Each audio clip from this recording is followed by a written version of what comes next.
This House affirms that social media is necessary for democracy. It is in these terms that we define democracy, based on the Oxford Dictionary, as a system of governance by the whole population or all the eligible members of the state, typically through elected representatives. Social media will also be defined, as stated by the Oxford Dictionary, as websites and applications that enable users to create and share content or to participate in social networking. Necessary will also be defined by the Oxford Dictionary as determined, existing, or happening by natural law or predestination, inevitable. The Rockefeller Brothers Fund philanthropy for an independent world states for democracy to flourish and deliver on its promises of including political participation, human rights, access to justice, a good education, an improved quality of life, a healthy environment, and personal security. Its citizens must be informed, engaged, empowered, and assertive. Similarly, institutions of governance must be inclusive, transparent, accountable, and responsive. This House agrees and asserts that social media is now the most effective and equilateral way for citizens to be informed, engaged, empowered, and assertive.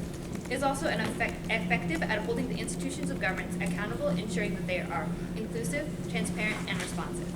Today, the traditional means of democracy are failing. In 2019, the article Democratic Practice Guidelines found that the United States has had a decline in many traditional forms of civic engagement, reduced participation in the formal institutions of democracy, including but not limited to voting and declining trust in our institutions, especially institutions of governance. These deficits are being exacerbated by deeply rooted economic inequalities. American society is becoming increasingly polarized, socially, economic, and politically. At the same time, the process of globalization has similarly produced democratic deficits in global governance. Global power and wealth inequalities have deepened, while the significance of decisions made by transnational institutions has increased. It is a patchwork of institutions and practices. Global governance decisions are made with inadequate inclusiveness, accountability, and transparency, often preempting or distorting legitimate national and local decision-making processes. The gap between the rich and the poor, the white and the non-white, are widening, while the diversity of elected officials remains misaligned with electorate, fundamentally undermining the quality of representative democracy. Exuberant amounts of private money spent on political campaigns and lobbying by a small percentage of electorates profoundly distort the political system. Others, without the financial resources to influence public policy, are further marginalized, undermining the ability of voters and constituents to hold elected officials accountable and fostering public cynicism and distrust of elected officials and public institutions. Democracy is meant to be a representative form of government, but with traditional means of democracy, representation is becoming more and more skewed to the rich and the white. Social media provides several advantages to traditional means of democracy for overcoming these failures. Democracy cannot represent people if people are not able to make their voices heard. Phil Parvin, a faculty at Loughborough University, asserts the vast majority of democratic theory either explicitly or inexplicitly assumes the need for widespread citizen participation.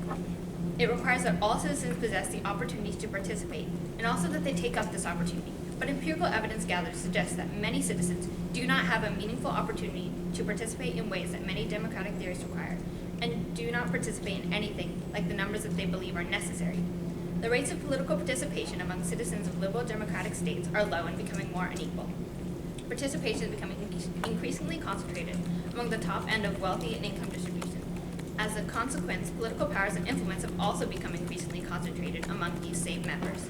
Citizen participation in democracy acts as a check for elite power. It prevents the rise of civil oligarchies and the capture of democratic institutions by privileged groups, and ensuring that democratic structures are not reformed in ways in which result in a system exclusive of non-elites over a longer term. In short, we need a way for citizens, not just the privileged, to be heard. Social media has been found to be exceptionally effective with this. A rather exciting example of this shared by Danju and others. Their PhD candidates had extensively researched regarding the use of social media in transforming autocratic regimes to democracies. They found that social media and social networks have played a catalytic role in the 2011 revolts in North Africa and the Middle East. The youth used social media to inform and mobilize their citizens to show injustices and lack of democracy in their countries, and ultimately led to overthrowing of the autocratic regimes. They credited the youth in the spread of social media, along with online bloggers and mobile phones, having played an important role in communicating and coordinating, mobilizing government oppositions, as well as mass revolts across the Middle East and North Africa. If social media can transform autocracies to democracies, how much more can enhance our voices where social media sites are not banned? Social media